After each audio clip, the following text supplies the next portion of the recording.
జంటై ఒకరి పంటై వెళ్ళావు, కరుణిస్తానన్నావు, వరమిస్తానన్నావు, కరువై మెడకు ఉరివైపోయావు.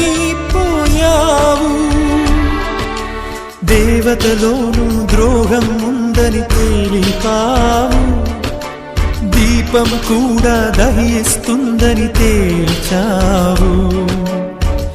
ఎవరిని నమ్మాలి నన్ను తప్ప, ఎవరిని నిందించాలి నిన్ను తప్ప.